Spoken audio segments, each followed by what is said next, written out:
Olá, pessoal! Tudo bem por aí? Espero que sim. Vamos lá para mais um capítulo? Capítulo 4: Ansiedade. Lançando sobre ele toda a vossa ansiedade, porque ele tem cuidado de vós. 1 Pedro 5:7. Não é novidade que, sobre certas circunstâncias, nossas emoções são capazes de provocar um infarto do miocárdio, popularmente conhecido como ataque cardíaco.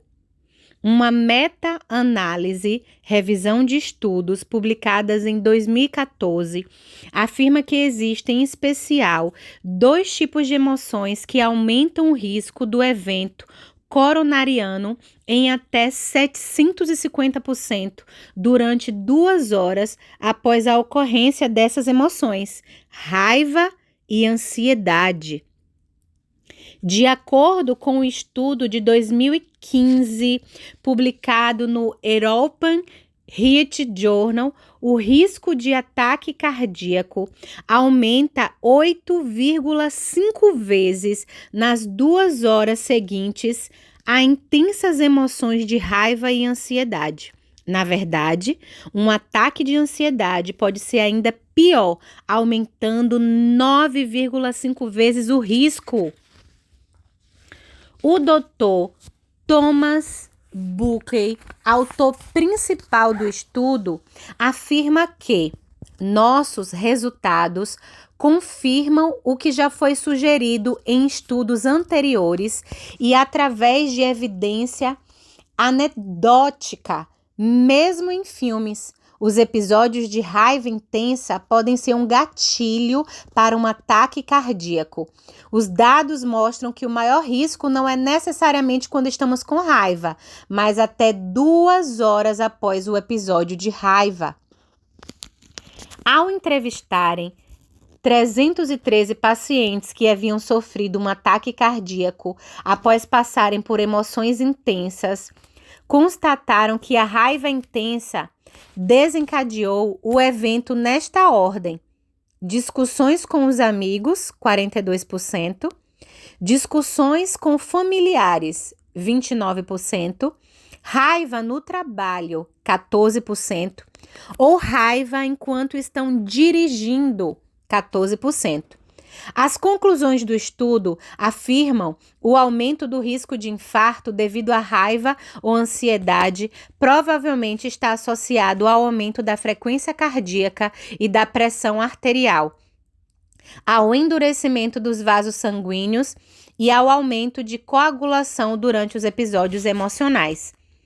Em um estudo publicado em 2022, que confirma os achados desses estudos anteriores, os autores chegaram à conclusão que estudos epidemiológicos mostraram que uma proporção substancial de eventos coronarianos agudos ocorre em indivíduos que não possuem um perfil tradicional de alto risco cardiovascular.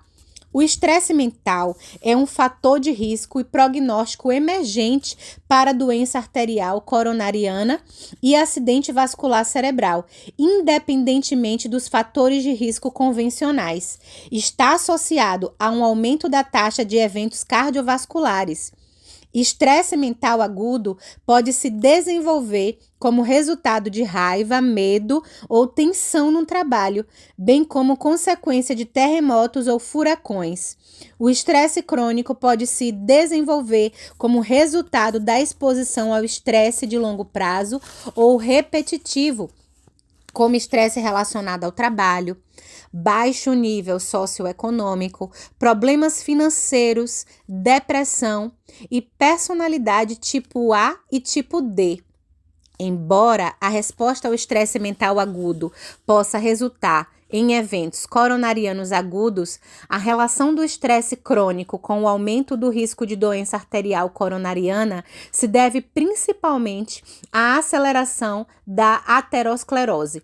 O cérebro produz o processo cognitivo de estímulos emocionais em alterações hemodinâmicas neuroendócrinas e imunológicas, chamadas de resposta de luta ou fuga, por meio do sistema nervoso autônomo e do eixo hipotálamo-hipófise adrenal.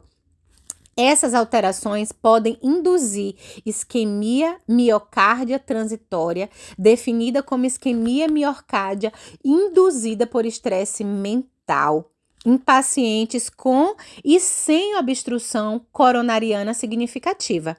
As consequências clínicas podem ser angina, infarto do miocárdio, arritmias e disfunção ventricular esquerda. Os fatores de riscos tradicionais para infarto agudo do miocárdio são tabagismo, alcoolismo, obesidade e sedentarismo. Mas, conforme aponta o estudo, alguns aspectos que caracterizam as personalidades tipo A e D também configuram como fatores de risco. A personalidade tipo A caracteriza-se por competitividade, senso de urgência e hostilidade, enquanto a personalidade tipo D caracteriza-se por contenção máxima das emoções negativas e inibição social. Não é só a ciência que aborda os danos à mente e ao corpo ocasionados por pensamentos negativos. Em relação a esse tema, a Bíblia traz algumas advertências que não devem ser negligenciadas. Toda amargura, cólera, ira, gritaria e blasfêmia sejam eliminados do meio de vós, bem como toda a maldade. Efésios 4:31. Assim, meus queridos, tende estes princípios em mente. Toda pessoa deve estar pronta para ouvir, mas tardio para falar e lento para se irar, porque a ira do ser humano não é capaz de produzir a justiça de Deus. Tiago 1:19 e 20. Isso significa que devemos aprender a submeter ao padrão do Senhor cada evento da nossa vida que seja trágico, doloroso, traumático ou de alguma forma negativo. Não se aparte da sua boca o livro desta lei. Antes, medita nele dia e noite, para que tenhas cuidado de fazer conforme tudo quanto nele está escrito, porque então farás prosperar o teu caminho e serás bem-sucedido. Josué 1:8. Quando nos tornamos praticantes da palavra de Deus, em vez de apenas ouvintes, deixamos de viver segundo a perspectiva da realidade deste mundo, que é pontual, momentânea, sujeita às nossas emoções e geradora de ansiedade, e passamos a viver segundo a perspectiva do Senhor, que é eterna, imutável, boa, perfeita e agradável. Ele mesmo providenciou ferramentas para o enfrentamento da ansiedade, permitindo que descansemos nele. As armas que usamos na nossa luta não são do mundo, são armas poderosas de Deus, capazes de destruir fortalezas. E assim, destruímos ideias falsas e também todo orgulho humano que não deixa que as pessoas conheçam a Deus. Dominamos todo o pensamento humano e fazemos com que ele obedeça a Cristo. 2 Coríntios 10, 4 e 5. Concluindo, caros irmãos, absolutamente tudo que for verdadeiro, tudo que for honesto, tudo que for justo, tudo que for puro, tudo que for amável, tudo que for de boa fama, se houver algo de excelente ou digno de louvor, nisso pensai. Filipenses 4:8. Mas o fruto do Espírito é amor, alegria, paz, paciência, amabilidade, bondade, fidelidade, mansidão e domínio próprio. Contra essas coisas não há lei. Gálatas 5:22. Reestruturar a mente segundo o padrão do Senhor, a mente de Cristo, realiza uma ação direta sobre a saúde, especialmente sobre o coração, que influencia as emoções e todas as células do corpo. De acordo com a Bíblia, temos um modelo a seguir: Jesus. Deus sempre soube o que estava fazendo. Ele decidiu desde o princípio moldar a vida daqueles que o amam pelos mesmos padrões da vida do Filho, pois o Filho é o primeiro da fila na humanidade que ele restaurou. Nele vemos a vida humana em sua forma original. Romanos 8, 29. E quando aprendemos com Jesus a administrar o estresse, essa ferramenta poderosa criada por Deus passa a desempenhar adequadamente o papel designado por Deus de nos proteger e não nos destruir. Para começar, precisamos diferenciar estresse fisiológico do estresse crônico. O estresse fisiológico nos ajuda a superar situações de perigo real, por meio de mecanismos como a resposta de luta ou fuga, o sistema nervoso autônomo simpático e o eixo hipotálamo, hipófise e adrenal.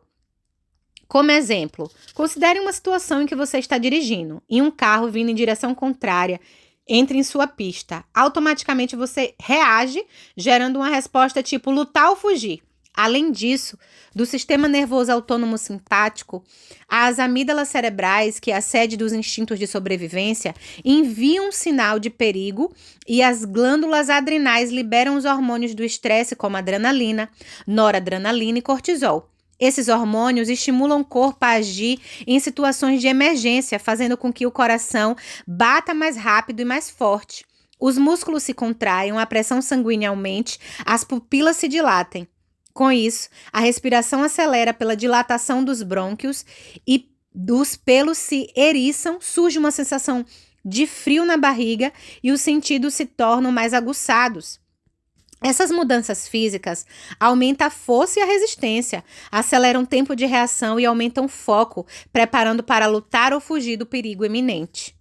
Após o perigo passar, o sistema nervoso autônomo parasimpático é acionado e sua função é trazer o organismo novamente à normalidade, conhecida como resposta, descansar e digerir. O organismo volta a reservar energia, diminuindo a frequência e a força de contração do coração, reduzindo a atividade metabólica e relaxando os músculos. Além disso, a atividade do sistema digestivo aumenta, produzindo mais secreções biliares e pancreáticas para facilitar a digestão. Os brônquios pulmonares diminuem de diâmetro pela menor demanda de oxigênio e podemos expressar alívio com ufa, passou o perigo. As pupilas se contraem novamente e a visão é preparada para um alcance mais próximo. É a resposta necessária para um momento de descanso e alimentação. Agora, no painel de instrumentos de um carro, considere o contagiros um medidor do estresse. Se ele estiver operando na faixa recomendada pelo manual de instrução, a durabilidade e a vida útil do veículo será muito maior. Porém, se o condutor optar por dirigir sempre com o pé no fundo do acelerador, é claro que além de correr mais perigos de acidente, a vida útil do carro será reduzida. O estresse fisiológico, portanto, é uma ferramenta de poder que nos auxilia a vencer as situações de perigo real. Por outro lado, se o estresse passa a ser para nós um estilo de vida, em vez de nos beneficiar, ele causará danos significativos ao nosso organismo e à nossa saúde. Nesse caso, o vantajoso estresse fisiológico terá se tornado prejudicial ao estresse crônico. Diferentemente do estresse fisiológico, que é acionado apenas em situações específicas e momentâneas, o estresse crônico submete o organismo a um constante modo de sobrevivência. Ao fazer uma analogia entre o estresse crônico e o medidor de óleo do motor, podemos dividi-lo em 4 fases: exaustão, quase exaustão, resistência e alerta. Alerta.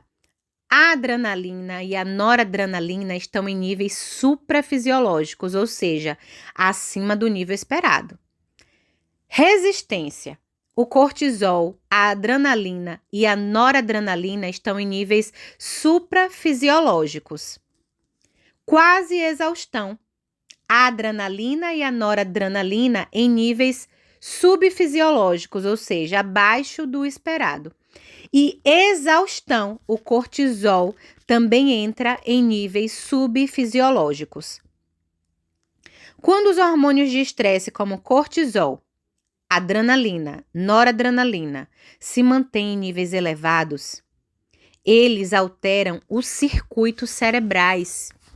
Por exemplo, há o bloqueio da substância, que é um fator de crescimento de neurônios, que mantém a neuroplasticidade, que é a capacidade de regeneração e adaptação dos neurônios, com a consequente diminuição de capacidade cognitiva e da memória. Os níveis de neurotransmissores também são afetados, como a serotonina, que está relacionada ao sono, ao humor, ao apetite, a dopamina, que está relacionada à autoestima, ao prazer de viver, à recompensa, à memória, à concentração e à libido. E o ácido gama-aminobutírico, que é conhecido pela sigla inglesa GABA, coloca o cérebro em estado alfa, gerando um padrão de relaxamento e calma. Com essa desordem hormonal, o organismo torna-se propício para alterações em várias áreas como humor e emoções, comportamento, mente e cognição, qualidade de sono, distúrbios alimentares. Humor e emoções. Perda da confiança, ansiedade, irritabilidade, que é pavio curto, depressão, apatia, alienação, medo. Comportamento, propensão a acidentes, perda de apetite, desinteresse sexual, libido baixo ou ausente, vícios, alcoolismo, tabagismo, pornografia, inquietude, mente e cognição, preocupação, raciocínio confuso, má avaliação, indecisão, negatividade, decisões apressadas, esquecimentos, dificuldade de concentração. Qualidade do sono, pensamento acelerado e mente sempre alerta, contribuindo para o surgimento do quadro de insônia, que pode ser primária, eu não consigo pegar no sono, ou secundária, eu até durmo, mas acordo no meio da madrugada e não consigo mais dormir. Distúrbios alimentares, ocorre quando o organismo está constantemente em modo de alerta, as amígdalas cerebrais permanecem ativas, e como resultado, há uma disposição dos organismos em armazenar energia no tecido adiposo. Somada à influência da publicidade, isso leva à preferência por alimentos ricos em carboidratos e gorduras, como fast food, pizzas, massas, hambúrgueres, doces, frituras, para obtenção de energia imediata. Não é somente na parte neurológica que o estresse crônico faz estragos. Imagine peças de dominó colocadas em sequência, formando uma linha. Nessa analogia, os hormônios do estresse são representados pelo primeiro dominó e, ao cair por causa do desequilíbrio, derrubam todas as outras peças. A partir dessa perspectiva, podemos relacionar as outras peças aos outros órgãos e sistemas afetados pelo estresse crônico.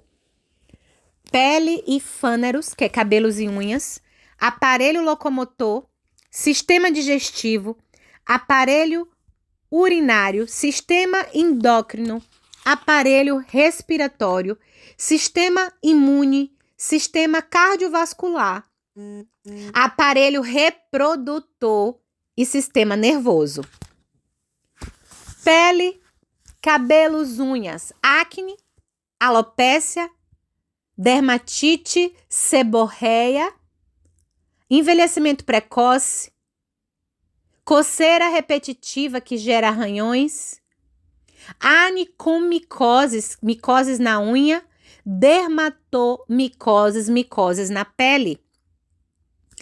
Aparelho locomotor, os populares nozinhos nos músculos que causam dor local de modo espontâneo ou quando pressionados, fibromialgia, disfunção temporomandibular, som de cliques ou estado ao abrir e fechar a boca, dificuldade para abrir a boca, edema facial, enxaquecas, dores intensas próximos aos músculos da mastigação e da articulação temporomandibular, predisposição a osteoartrose e artrite, sarcopenia, perda de massa muscular. Sistema digestivo, aftas, halitose, mau hálito, gengivite, refluxo gastroesofágico, esofagite, gastrite, dispepsia, má digestão, úlcera gástrica, úlcera duodenal, síndrome do colo irritável, intolerância alimentar, disbiose intestinal, flora bacteriana intestinal alterada, colite, que é inflamação intestinal. Aparelho urinário, infecções urinárias de repetição, vulvovaginite, escorrimento vaginal. Sistema endócrino, fadiga adrenal, hipotireoidismo, tireoidite, que é a doença autoimune da tireoide, resistência insulínica, somatopausa precoce, que é a quebra acelerada do nível do hormônio de crescimento, responsável pelo mecanismo de regeneração de tecidos e órgãos, e obesidade. Aparelho respiratório, sinusite, rinite, faringite, bronquite ou asma e respiração superficial. Sistema imune, doenças alérgicas, doenças autoimunes, lúpus, vitiligo, psoríase, doenças infecciosas, herpes labial, candidíase. Sistema cardiovascular, hipertensão arterial, arritmias, infarto agudo do miocárdio, acidente vascular cerebral, AVC, popularmente conhecido como derrame, desautonomia, traquicardíaca, dor torácica, aperto no peito, angústia, falta de ar, sensação de morte. Aparelho reprodutor, síndrome de ovários policísticos, tensão pré-menstrual, TPM, irregularidade menstrual, libido baixo, queda do desejo sexual, disfunção erétil, impotência, infertilidade, vaginismo, dor intensa durante o ato sexual na penetração. Sistema nervoso, crises de pânico, síndrome do pânico, transtorno de ansiedade generalizada, transtorno depressivo ansioso, transtorno de déficit de atenção, insônia primária, insônia secundária, apneia do sono, enxaqueca, cefaleia tensional, dor de cabeça nervosa, vertigem, zumbido, labirintite, cinetose, náuseas e vômitos causados pela movimentação durante viagens em veículos, distúrbio de memória e concentração, formigamento em membros. Limitar o tratamento somente aos sintomas é como ficar o tempo todo tentando levantar as peças caídas do dominó sem levar em conta a primeira peça, que é a causa do efeito dominó. Por onde começar? Um dos aspectos marcantes da Bíblia é o fato de encontrarmos nela personagens que, mesmo tendo experiências profundas com Deus, enfrentavam situações que expunham suas fragilidades. Assim como eles experimentaram o tratamento que o Senhor providenciou, nós também podemos experimentá-los, porque Jesus Cristo é o mesmo ontem e hoje e eternamente. Hebreus 13:8. A passagem de 1 Reis 19, do 1 ao 8, demonstra exatamente o que o estresse crônico pode causar em nossa saúde física e emocional. Acabe contou a Jezabel tudo o que Elias havia feito, incluindo o modo como havia matado todos os profetas de Baal. Por isso, Jezabel enviou esta mensagem a Elias: que os deuses me castiguem severamente, se até amanhã, nesta hora, eu não fizer a você o que você fez aos profetas de Baal. Elias teve medo e fugiu para salvar a vida. Medo e estado de alerta constantes. Foi para Beceba, uma cidade em Judá, e ali deixou seu servo. Depois foi sozinho para o deserto, solidão, caminhando o dia todo. Sentou-se debaixo de um pé de giesta e orou pedindo para morrer, depressão. Já basta, Senhor, disse ele, tira minha vida, pois eu não sou melhor que meus antepassados, que já morreram. Então ele se deitou debaixo do pé de giesta e dormiu. Enquanto dormia, um anjo tocou e disse: levante-se e coma. Elias olhou ao redor e viu, perto de sua cabeça, um pão assado sobre pedras quentes e um jarro de água. Ele comeu, bebeu e se deitou novamente. Desânimo e cansaço. O anjo do Senhor voltou, tocou mais uma vez e disse: levante-se e coma um pouco mais. Do contrário, não aguentará a viagem que tem pela frente. Elias se levantou, comeu e bebeu, e o alimento lhe deu forças para uma jornada de 40 dias e 40 noites até o Monte Sinai, o monte de Deus. Podemos destacar alguns pontos. Elias havia enfrentado e vencido os 450 profetas de Baal e os 400 profetas de Aserá, chegando ao ápice de seu ministério, pois o povo de Israel respondeu à mensagem e converteu-se ao Senhor. A Bíblia diz que Elias era homem semelhante a nós, sujeito aos mesmos sentimentos, e orou com fervor para que não chovesse sobre a terra, e por 3 anos e 6 meses não choveu. Tiago 5,17. Podemos imaginar o nível de estresse ao qual ele estava sendo submetido, pois teve medo e fugiu. Mas o questionamento a ser feito é: como alguém que viveu como Moisés os milagres mais hollywoodianos do Antigo Testamento poderia ter medo de uma palavra ou decreto proferido por quem quer que fosse? Conforme as fases dos estresses que apontamos anteriormente e com base nos sintomas descritos no texto bíblico, podemos afirmar que Elias estava na fase 4 do estresse crônico, exaustão. Já basta, Senhor, disse ele, tira minha vida, pois eu não sou melhor que meus antepassados que já morreram. 1 Reis 19:4.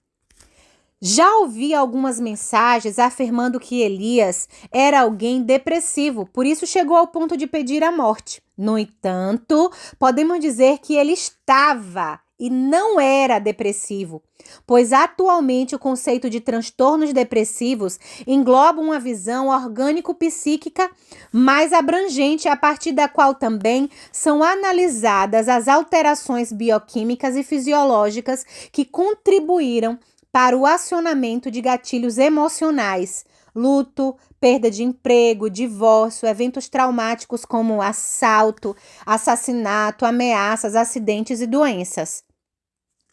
O termo utilizado atualmente para essa fase de estresse crônico, exaustão, é a síndrome de Burnout.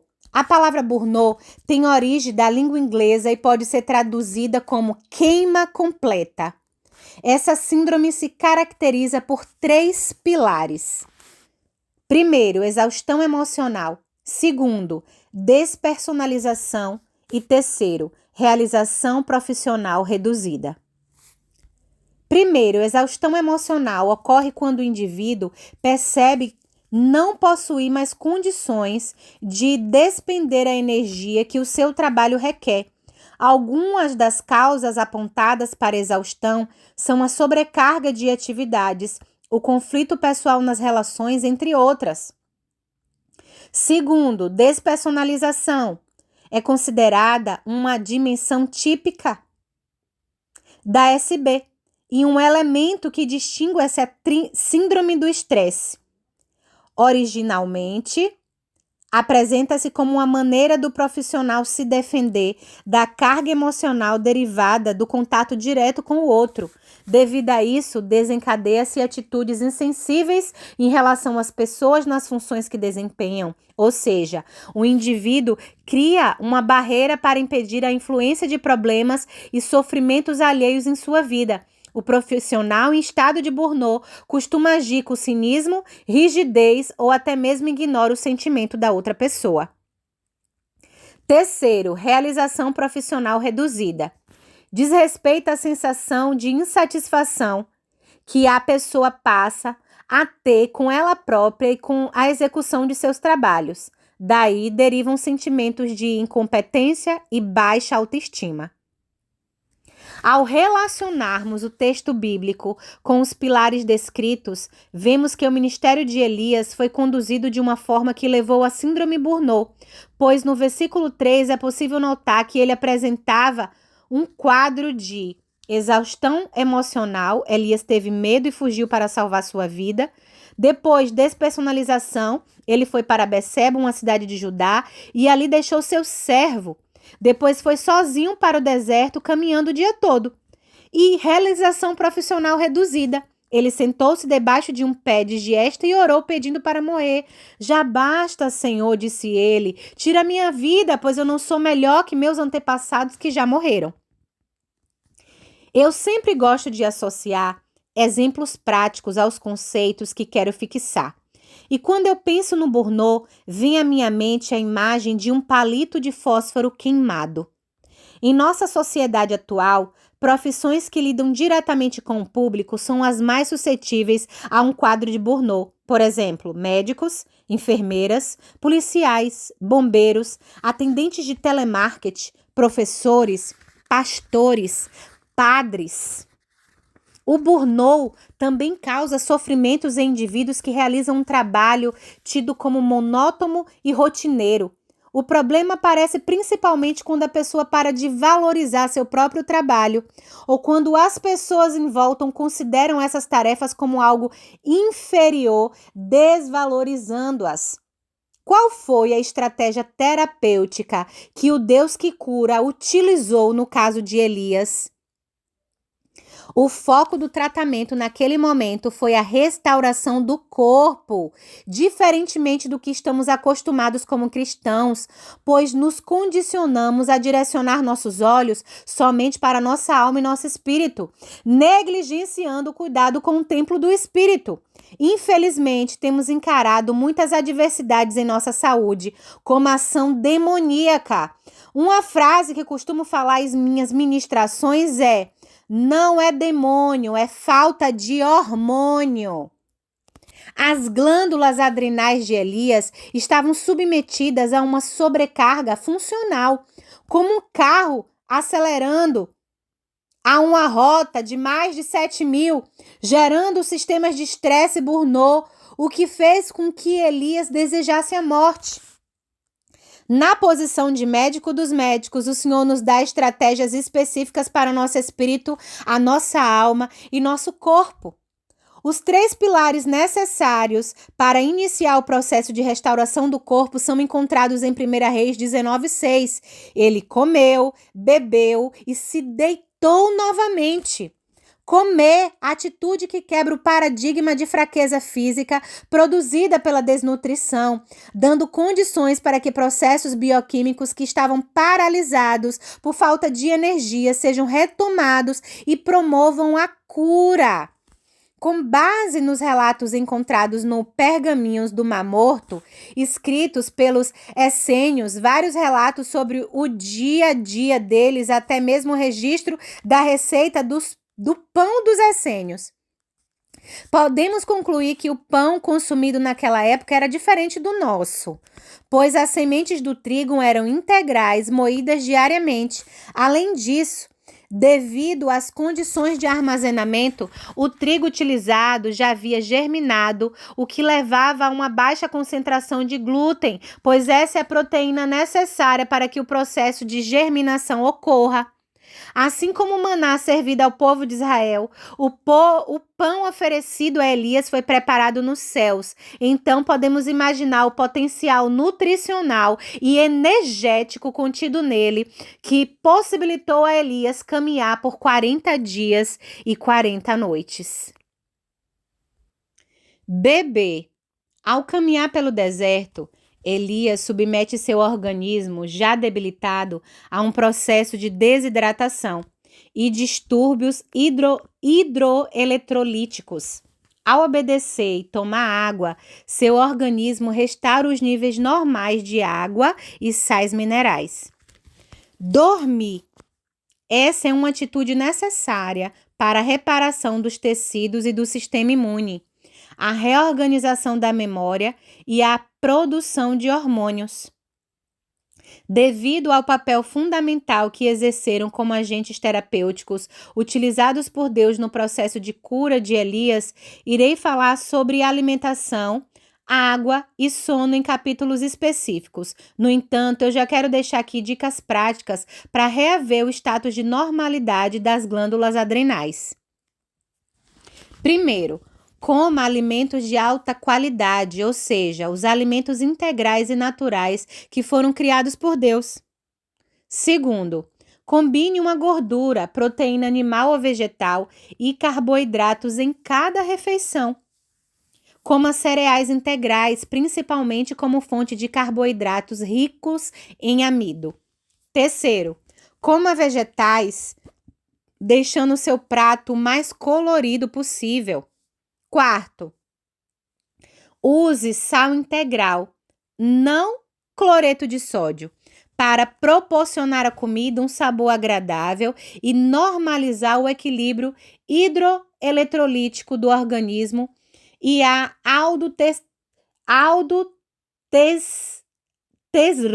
aldotesterona, hormônio que modula a pressão arterial. Quinto, aumente a ingestão de água.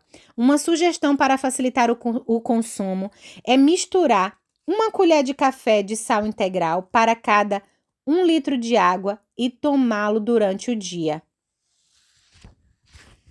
Sexto, evite frutas e sucos pela manhã, pois são alimentos ricos em potássio, especialmente banana, abacate e figos, o que piora a fadiga adrenal. Nesse quadro, o sódio normalmente encontra-se baixo, gerando hipotensão, que é a pressão baixa. Além disso, algumas frutas contêm uma quantidade significativa de frutose, que é açúcar da fruta, o que pode piorar o quadro de resistência insulínica. Sétimo, misture 2 colheres de azeite de oliva extra virgem em grãos, legumes e saladas diariamente. Em um estudo publicado em 2022, cientistas observaram uma forte associação entre consumo de azeite e menor risco de normalidade cardiovascular, câncer e todas as causas. Uma outra sugestão é usar o Mix Bunny criado pela doutora Joanna. 1 colher de chá de óleo de linhaça, mais 2 colheres de chá de óleo de coco, meia xícara de queijo ricota, pobre em gordura, bater os ingredientes no mix ou liquidificador e utilizar de 3 a 4 colheres de sopa ao dia. 2 exemplos no Novo Testamento nos mostram o cuidado de Deus com o templo do Espírito Santo. Paulo, como judeu, entendia que o espírito, a alma e o corpo formavam uma unidade. No entanto, 2 de seus discípulos, Epafrodito e Timóteo, não vivenciaram esta realidade e experimentaram consequências drásticas em sua saúde. Epafrodito, ele era grego e, mesmo tendo experimentado o novo nascimento, ele possuía uma mente ainda imbuída do pensamento corrente na filosofia grega, o dualismo platônico. Espírito é bom, matéria é ruim. Então, destrua a matéria, levando ao ponto de quase abreviar sua vida e ministério. De fato, ele esteve gravemente enfermo à beira da morte, mas Deus se compadeceu dele, e não apenas dele, mas igualmente do meu coração, para que eu não fosse afligido por tristeza sobre tristeza. Por isso o enviarei a vós com mais urgência, a fim de que possais vos alegrar ao vê-lo novamente, e com isso eu sinta menos tristeza. Recebi, portanto, no Senhor com grande alegria, e sempre honrai pessoas como ele, porquanto ele chegou às portas da morte, por amor à causa de Cristo, arriscando a própria vida para suprir a cooperação que vós não pudestes me conceder. Filipenses 2, 27 ao 30. Timóteo, filho de uma mãe judia e um pai grego, também mantinha a mente condicionada ao paradigma filosófico grego. Paulo, em 1 Coríntios 16, 10, 11, dá-nos o relato de alguém que havia sofrido um quadro de fobia social. E se Timóteo for, façam de tudo para que não tenha nada a temer enquanto estiver entre vocês, porque trabalha na obra do Senhor, como também eu. Portanto, que ninguém o despreze. Ajudem-no a continuar a viagem em paz, para que venha até aqui, visto que o espero com os irmãos. Em 1 Timóteo 5,23, o apóstolo Paulo fala ainda sobre o quadro de gastrite nervosa com o qual Timóteo convivia. Não bebas mais água só, mas usa de um pouco de vinho por causa do teu estômago e das tuas frequentes enfermidades. Como conclusão óbvia, os 3 exemplos citados colheram consequências em sua saúde porque eles haviam experimentado um desequilíbrio entre o espírito, a alma e o corpo.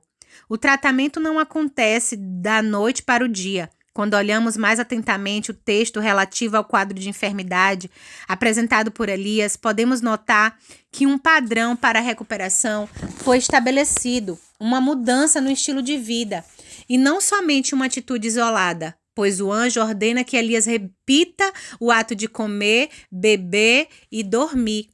1 Reis 19, 6. Como Jesus agia em relação ao estresse? Como ele tratava o estresse? Ao estudarmos os evangelhos, percebemos um padrão interessante. Jesus, ele não vivia com ansiedade, ele vivia com intensidade.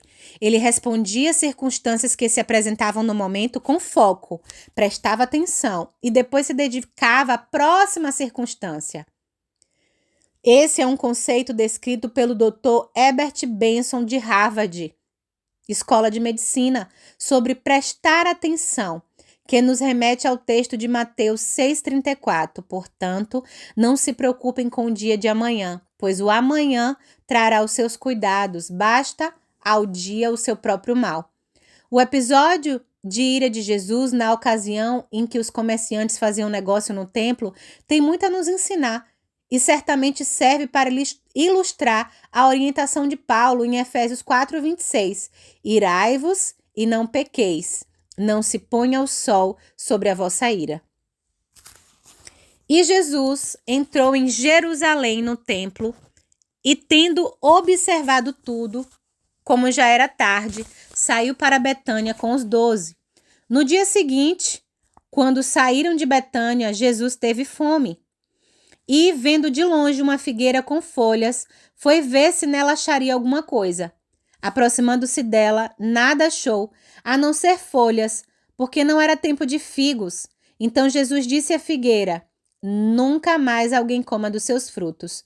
E os discípulos de Jesus ouviram isto e foram para Jerusalém. Quando Jesus entrou no templo, começou a expulsar os que ali vendiam e compravam. Derrubou as mesas dos cambistas e as cadeiras dos que vendiam pombas e não permitia que alguém atravessasse o templo carregando algum objeto.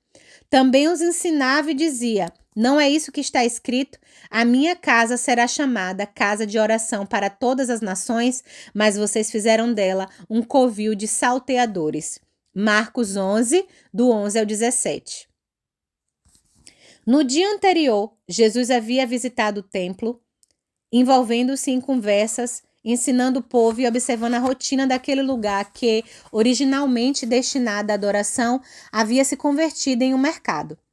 Jesus então volta para Betânia, confecciona o azorrague e retorna ao templo no dia seguinte. Bastante irado, enquanto derrubava coisas, não agredia as pessoas fisicamente ou verbalmente, pelo contrário, ele os ensinava. A atitude de Jesus foi muito diferente da atitude que tomamos quando nos sentimos ameaçados. Ele, em vez de responder às circunstâncias, costumamos reagir a elas devido à mudança de um círculo vicioso de ativação dos mecanismos de luta ou fuga alimentados por um padrão de medo. O estilo de vida de Jesus foi tão impactante na vida do apóstolo João que ele passou a replicar esse padrão de resposta ao estresse. O texto em Marcos 3,17. Tiago e João, filhos de Zebedeu, aos quais deu o nome de Boanerges, que significa filhos do trovão, mostra alguém que reagia em vez de responder ao estresse. E enviou mensageiros que o antecedessem. Indo eles, entraram numa aldeia de samaritanos para lhes preparar pousada, mas não receberam, porque o aspecto dele era de quem decisivamente ia para Jerusalém. Vendo isto, os discípulos Tiago e João perguntaram: Senhor, queres que mandemos descer fogo do céu para os consumir? Jesus, porém, voltando-se, os repreendeu e disse: Vós não sabeis de que espírito sois, pois o Filho do Homem não veio para destruir as almas dos homens, mas para salvá-las. E seguiram para outra aldeia. Lucas 9, dos 52 ao 56. Se, no entanto, compararmos o apóstolo João aos personagens dos exemplos anteriores, Elias, Epafrodito e Timóteo, podemos observar nele um comportamento radicalmente diferente em relação ao estresse. João desarmou todos os gatilhos que o conduziram a um cenário propício ao surgimento de doenças, e isso permitiu que ele cumprisse todo o propósito que o Senhor havia designado para o seu ministério. Os relatos históricos apontam que João faleceu em Éfeso aos 94 anos. Gozando de suas plenas faculdades mentais, pois os seus livros, o Evangelho, as 3 cartas e o livro de Apocalipse, foram escritos entre 90 a 95 na era cristã. Tendo em vista que o estresse é uma reação alimentada pelo medo, João nos ensina como deixar de alimentá-lo. Esse amor não tem medo, pois o perfeito amor afasta todo medo. Se temos medo é porque tememos o castigo, e isso mostra que ainda não experimentamos plenamente o amor. 1 João 4,18. João era diferente até na forma de tratar as pessoas. Em vez de queres que mandemos que desça fogo do céu e para os consumir, ele usa meus filhinhos. Não amemos de palavras nem de língua, mas por obra e em verdade. 1 João 3,18. A maneira como nos comunicamos pode agravar ou acalmar o ambiente de estresse. A resposta gentil desvia o furor, mas a palavra ríspida desperta a ira. Provérbios 15:1.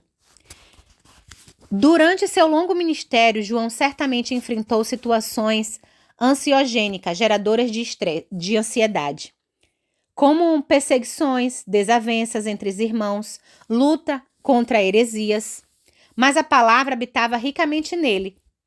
Colossenses 3,16. E diante desses desafios que poderiam levá-lo a reagir às circunstâncias de uma forma adoecedora, suponho que ele respirasse fundo, propondo-se desarmar qualquer gatilho de ansiedade.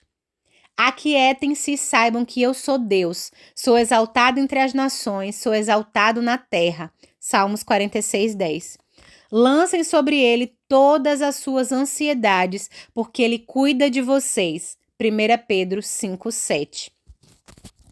Você já deve ter ouvido as pessoas mais velhas dizendo: respire fundo, dê uma volta no quarteirão, pense antes de falar, passe um zíper na boca. E tantas outras expressões e ditados populares no intuito de ajudar as pessoas a se acalmarem diante de uma situação de estresse e ansiedade. Na realidade, eles estavam corretos. Um estudo recente apontou que a prática da respiração diafragmática reduz em 73% a ansiedade e em 68% o estresse. Existem muitas técnicas de respiração diafragmática, mas a base dessa respiração é inalar o ar pelo nariz e expirar pela boca. Veja o passo a passo.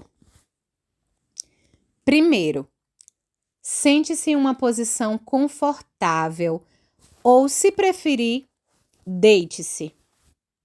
Segundo, relaxe os ombros.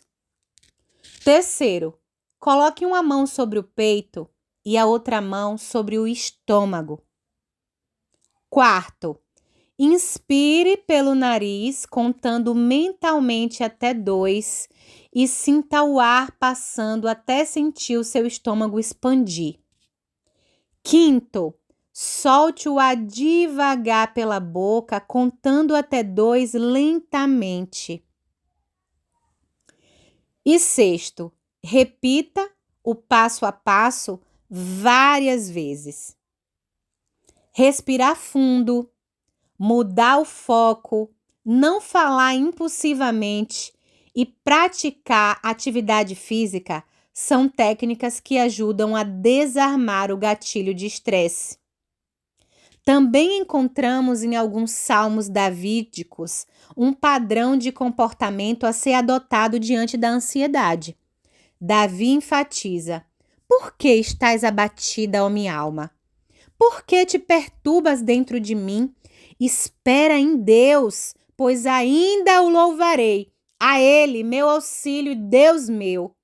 Salmos 42, 5, 11, 43, 5.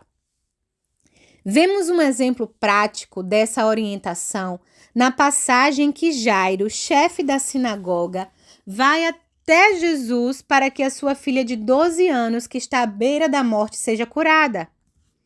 No meio do caminho, uma mulher com um fluxo de sangue há 12 anos, uma doença crônica, toca em Jesus e é instantaneamente curada. Quando isso acontece, Jesus fala para ela: quem é que me tocou? Porque bem conheci que de mim saiu poder. Lucas 8, 45, 46. Um parêntese.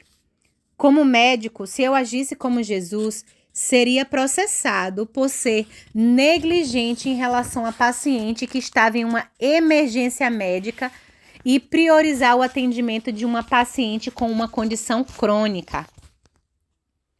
Jesus, no entanto, age sempre conforme o tempo kairos, que é o tempo de Deus, e não segundo o tempo cronos, que é o tempo passageiro, sequencial e cronológico.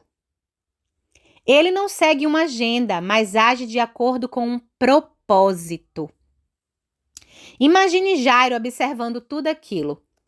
O tempo cronológico, o cronos, era tão precioso para ele naquele momento, a sua alma estava aflita.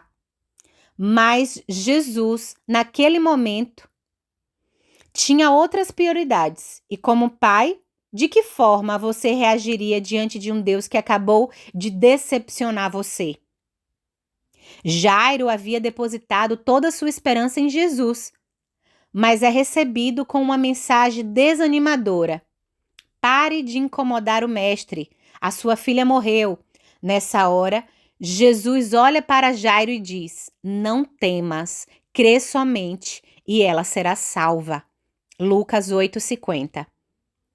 Diante das palavras de Jesus, creio que Jairo deu à sua alma o mesmo comando que o salmista havia dado nos salmos que vimos anteriormente.